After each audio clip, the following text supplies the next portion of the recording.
ने संसद में जो बोला है कि देश में लॉकडाउन की स्थिति वापस से आ सकती है, तो इन्होंने ऐसा ये क्यों बोला? क्या ये देशवासियों को सिलेंडर, डीजल, पेट्रोल नहीं मुहैया करा सकते हैं इसलिए लॉकडाउन बन रहा है, या लॉकडाउन लगने के पीछे कोई बहुत बड़ा कारण है?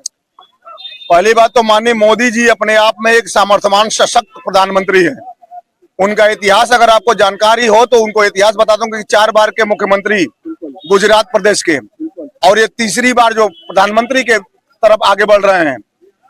ऐसा कोई इतिहास में है नहीं जो 4 बार मुख्यमंत्री और 3 बार प्रधानमंत्री का दायित्व निर्वाह करने की स्थिति में रहा हो।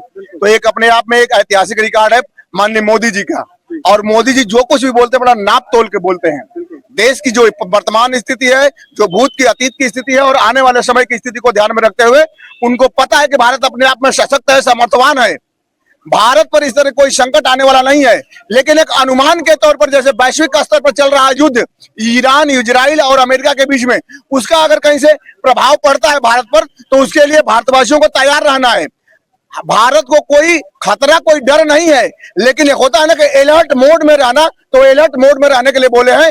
न कोई डीजल की दिक्कत है, न पेट्रोल की दिक्कत है, न गैस की दिक्कत है, न राशन की दिक्कत है। सब कुछ पर्याप्त मात्रा में है। बिल्कुल, आप बिल्कुल एकदम सही कह रहे हैं। मोदी जी जो भी बोलते हैं बहुत नाप तौल को बोलते हैं। अभी कुछ समय पहले ही आप ही लोग थे जो यूजीसी का इतना विरोध कर रहे थे कि मोदी जी ऐसा ये काला कानून कैसे ला सकते हैं, और आज आप कह रहे हैं कि मोदी जी जो बोलते हैं बहुत नाप तोल के बोलते हैं। तो ये तुरंत मतलब पल में परिवर्तन कैसे? देखिए, भारतीय जनता पार्टी का नेता और कार्यकर्ता दोनों राष्ट्रवादी विचारधारा के धनी हैं।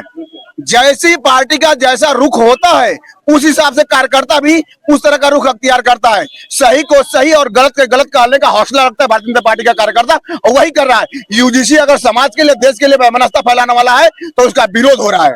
लेकिन मैं आपसे एक आखिरी सवाल ये पूछना चाहता हूँ कि यदि भारत में लॉकडाउन लग रहा है, चलिए भारत में तो कोई युद्ध नहीं हो रहा है, इजराइल में हो रहा है, अमेरिका में हो रहा है और युद्ध ईरान में हो रहा है, तो हमारे ख्याल से लॉकडाउन की स्थिति तो इन 3 देशों में होनी चाहिए, तो इसका प्रभाव भारत पे क्यों? एक चीज मैं कह रहा हूँ ना, माननीय मोदी जी ने कहा है कि ऐसी कोई स्थिति, कोई परिस्थिति नहीं दिख रही है। भारतवासी जो है हमेशा अलर्ट मोड में रहे कि देश पर अगर इस तरह का कोई बुरी नजर रखता है तो उससे लड़ने के लिए आमादा रहे, तत्पर रहे। ये तरह से सलाह है, सुझाव है देशवासियों का प्रधानमंत्री की तरफ से।